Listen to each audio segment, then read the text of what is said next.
Hey everyone, thanks for stopping by my channel. Tony back. Tony's LPs are us. As you can see, we have Elvis back. We're in Studio E. We have the red light on behind us, so that means that we are recording. And what we're doing today is we're going to record a little video about my favorite musician of all time. Rock, jazz, vocal. He's probably numero uno. Whenever I hear him, I get a sense of joy, a sense of that there is a higher being, because this guy, he's from another planet. He's the most influential American musician I think that this nation's ever produced, and probably one of the most influential musicians in the world, and that is Louis Armstrong. And this record that we're going to review today is a new analog production audio acoustic sounds release of Satchmo Plays King Oliver, which was released in 1960. It was recorded in September, end of September to the 1st of October, 1959. Louis was around 58 years old when these sides were laid down. He had just recovered from a heart attack 3 months earlier. And before I go into the record, and I'm going to compare it to my original that I'm lucky enough to have. That was one of the greatest finds in my hunting vinyl career of over 50-something years. But anyway, in 2012, some film was discovered, and you have Louis in the studio with his band recording this record. He's doing I Ain't Got No Body, and it's just amazing. It's just to see him stand there with like a checkered shirt on and slacks, and his towel in front of him as a bib, and you could see his band, clips of his band playing the All-Stars, and I'll go over who's on this band. They're just stellar. But there's no way to describe the influence that Satchmo, Louis Armstrong, has had on music. All the greats adored him. Stevie Wonder, Duke Ellington, Dean Martin, Sinatra, Billy Eckstein, Nat Cole, Bing Crosby, especially Bing. I have a record that he does a whole album live with Bing Crosby. That's one of my treasured albums. You don't see that album often. That should be reissued. But this was just reissued again, or back in stock from Acoustic Sounds. I believe this record was originally out in 2017. It went out of print, the Analog Productions copy. Now, this is 33 1/3. But what they've done this time is they released simultaneously a 45 RPM, two-sided 12-inch 45. And this is the St. James Infirmary, 4:56 minutes, and I Ain't Got No Body. It's just, I had to get this when I bought the 33. I was, pondering, should I just get the 33, then later on get the 45? So I bought them both at the same time. Now this is from, here's the hype sticker. You could read that, but I'll narrate. Original master tapes. We use original master tapes and work with only the best mastering studios.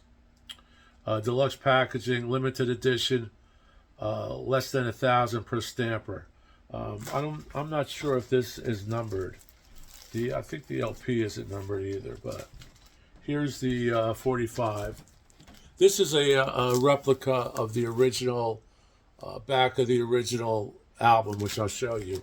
And this is slightly enlarged. This is a slightly enlarged Louis. Here's the 33 1/3 version. As you can see, it's this portrait is enlarged, and the back's basically the same, except for some details about the recording. But really nice jacket. 33 1/3, all analog. It's just amazing. Now I was able to compare it to this one, which is the original 1960 edition. And as you can see, the colors are really accurate, right down to this detail of the number. And even the label is similar. Here you have a silver audiophile label, audio fidelity label. And I'm really fortunate to get this. This is in, VG Plus. Well, VG Plus a little better than VG Plus. I do have a few crackles and on some sides, but you forget about that as you get immersed into this organic recording. Audio Fidelity did some of the finest stereo recordings early on in the late 50s. This is probably, from what I read, their best sounding LP.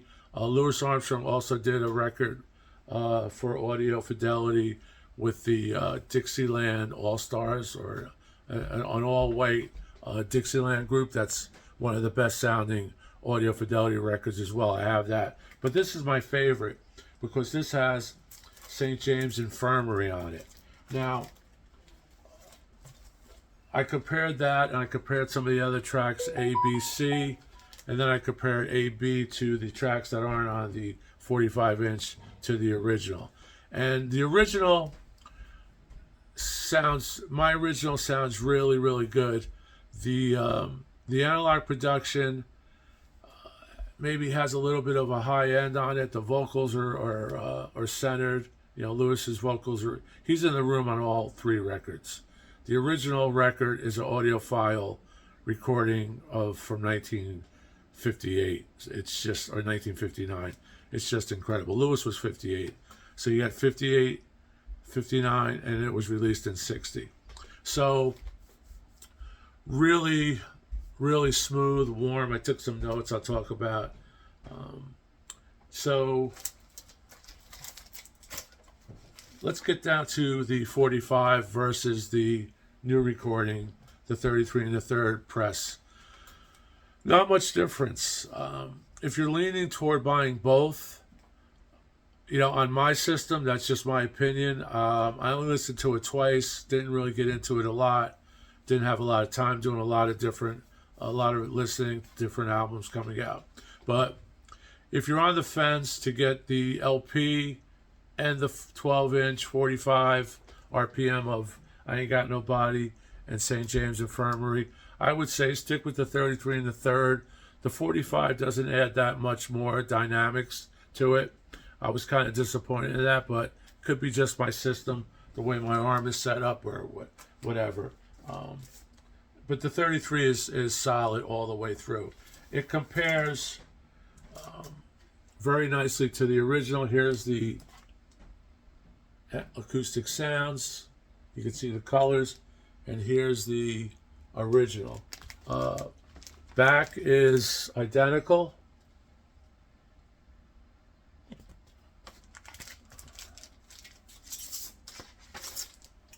This had a nice laminated cover. Back in the day, they did it right. This record was probably not even dubbed. It was probably live. If you see the video I talked about that was discovered in 2012, which seems like yesterday, but that was a long time ago, right? The mic is right in front of Louis Armstrong. I believe some of the band were mic'd, but the way these records were recorded, the entire band is spread out on the stage, and if you close your eyes, it's so well done, you could actually visualize the positioning of the clarinet, the trombone, the acoustic bass, and the great drumming. You could actually visualize that lineup. It's that clear. The soundstage is that clear. I would give the new Analog Productions the edge, and believe me, for $40 or $45 plus the shipping, whatever it is, you're not going to be able to find a clean, super clean copy of the original Audio Fidelity 1960 record. Unless you want to spend, who knows, double the price or 3 times the price of this. So this is the way to go. It's just a great record. The tracks on here are interesting because it says Satchmo plays King Oliver, but in reality, there's only 2 songs on this record that King Oliver wrote, and only 4 that he actually recorded. So it's kind of a misnomer, if I may, of plays King Oliver, but he does play some King Oliver. Now the tracks are St. James Infirmary, Gambler's Blues, arranged by Armstrong, and Frey is the owner producer of Audio Fidelity at that time. He was a visionary because he recorded records so that the listener would be in that environment where they were recorded. So he really did a good job. Apparently, he used the very best vinyl, the very best technicians, the engineer, etc. Next track on one is I Want a Big Butter and Egg Man, just amazing. I Ain't Got No Body, which is on that film and also on the 45. Panama, Dr. Jazz, Hot Time in the Old Town Tonight, the traditional. Frankie and Johnny, the original Frankie and Johnny. You know, Elvis did Frankie and Johnny, was in the film Frankie and Johnny. I Ain't Got No Body, None of This Jelly Roll. I Ain't Gonna Give Nobody None of This Jelly Roll. Couple of double negatives. Well, what would a jazz album be without double negatives, right? Drop That Sack, Jelly Roll Blues, Old Kentucky Home, again a traditional. Chimes Blues, just that was written by Oliver. Dr. Jazz was written by Oliver. Those are only 2 tracks written by the King Oliver, who Louis played with in his first band. He got summoned from his home to go to Chicago and join up with King Oliver. King Oliver was one of the first African American jazz musicians to record.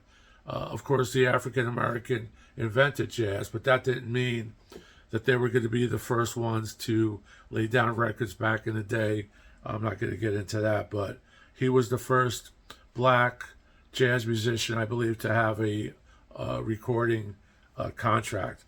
Now, the band here is his all-star band: Louis Armstrong on trumpet and vocal, Peanuts Hucko, clarinet, Trimmy Young, trombone, Billy Kyle on piano, just amazing. And of course, you could see where the piano is in this recording when you relax, dim the lights, have a drink. Mort Herbert as bass, and Danny Barcelona is really cool. And he was adored by Charlie Watts. Charlie Watts actually loved Louis Armstrong. He loved jazz. Charlie Watts was essentially a jazz musician. So I'm just going to go over some of my notes. Audio Fidelity, they were the first to make these incredible sounding stereo records. The musicians are in the room. You can visualize them if you close your eyes, see the lineup across the stage and across the sound stage. This is a realistic, live, organic, warm recording. And when I first put it on, I actually got up out of my seat. It's just a joy. That's one word, joy, joyous. That's one word that you're gonna get. It's gonna invoke in you this record. Of course, I'm a big Louis Armstrong fan. I just love to hear him sing. He's got some cool lines in this record when he talks about in St. James Infirmary. There's a line when he's talking about himself and he goes, "Yeah, I'm just bragging," and it's just it sends chills. If you don't have this record and you don't know this record, listen to it on YouTube. It's all over the place. There's tons of information listed on the internet. Of course, like I said, I think Analog Productions released this record in 2017. Now it's back in stock. But I got the notice and I ordered it right away. It came within I did an unboxing. It came within a week. Great boxing by Acoustic Sounds, Analog Productions. They got the best packaging in the business, as you know. And I talked about the recording that was found in 2012. I've got some other notes here. I'm just going to go because I forget. Armstrong was 58 in September of 59 when this was done. And I consider him, I'm going to close with this. First of all, this new analog production is better than my original, but my original has some moments, some low frequencies that I don't believe that the new record picks up in some aspects. But overall, the tapes are older, but overall, you have to lean toward the analog productions. And like I said, you're not going to get a good copy of this unless you could seek out someone who never played it, someone who played it on good equipment back in the 60s. Like, who was that? There were people who would buy their records and just tape them onto reel-to-reel. But you're not going to find it. So this is the best one. The 45 is really close to the 33. So based on that, you may not need the 45 unless you're a aficionado fan of Louis Armstrong. I had to have it. But I consider him the finest and greatest male jazz singer in the entire universe, and probably the best jazz singer, male or female. Now, of course, I love Sinatra, I love Nat Cole, I love Billie Holiday, I love Ella, I even love the new jazz singers. But Louis does something to me, just me, not you maybe, but me. He does something to my metabolism. I have a affinity toward him. He was also one of my favorite James Bond movies. On Her Majesty's Secret Service, Louis Armstrong sung one of the theme songs of the film, We Have All the Time in the World. It's also reprised in one of the Daniel Craig films, which was the last Daniel Craig film. But All the Time in the World was, I believe, his last professional recording. And I actually have a book I purchased from the museum when I went to that in Queens that has the lyrics of All the Time in the World written by Louis. And that's how he would remember the song. He would write it out a few times. Sinatra also did the same thing. We were once in a plane going to Vegas from L.A. with Quincy Jones, Sinatra was, and he saw Sinatra writing in the jet the lyrics of the songs that they were about to record over and over again, and I found that that's how I could remember. If I write something a few times, I could remember it. I guess that's a tactical or titanic type of thing where it's that you have to feel it and touch it. But I don't know the psychology of it, but it works, and that's how Louis worked on a lot of occasions, and that's how Sinatra worked. So, but once again, there you have it. I'll show you the new label before I forget. This is the 33, really close to the original. And the 12-inch. Oh, here's the original stereo disc. High fidelity. 770 11th Avenue in New York City. And where is my other copy here? And here is the 12-inch. You can see right. Really sounds great. St. James Infirmary. The best version ever, I think. Like I said, I'm prejudiced, but that's the deal. Just keep it real. Just keep rocking. Don't let anybody tell you what you should listen to. You listen to what you love. Try things on YouTube, but we're lucky to have something like YouTube. And before I forget, I showed this on the unboxing, but here's the original inner from the Audio Fidelity record. Really, in really great condition. Usually these deteriorate. This is a heavy plastic. The original teardrops in some of the Columbia records and some of them earlier were a wax teardrop. Sometimes the album jacket wasn't sealed. These were sealed. So you'll find an album that's open, but the teardrop inside is still sealed. So that's it. Highly recommend it. I didn't go over each individual, nuances that I heard. It's just good. It's a joy. I just say one thing. It's a joy. It's a joy. So try to pick it up. It's back in stock. $40 or so. It's a bargain. Keep rocking. We'll see you soon. And please, if you haven't subbed, please sub. If you have subbed, I really appreciate it. Thanks a lot for everyone for dropping in. Please leave your comments. Let me know if you're going to pick this up. I actually enjoy this more than I do a lot of rock records. So, that's just me. Take care. Thanks again.